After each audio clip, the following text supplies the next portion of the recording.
Srikrishna Pandaviyam Telugu cinema పాట పహడీ రాగము 1:30 శృతి.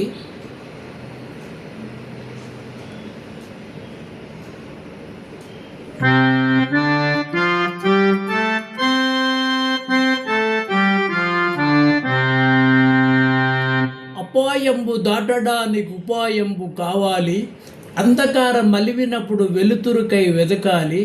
ముందు చూపు లేనివాడు ఎందులకును కొరగాడు, సోమరి అయి కునుకువాడు సూక్ష్మంబును గ్రహింపలేడు.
సాగినంత కాలం తనంత వాడు లేడందరూ, సాగకపోతే ఊరక చతికిలబడిపోదురు. కండబలముతోటి ఘనకార్యంబు సాధించలేరు, బుద్ధిబలము తోడైతే విజయమును వరింపగలడు.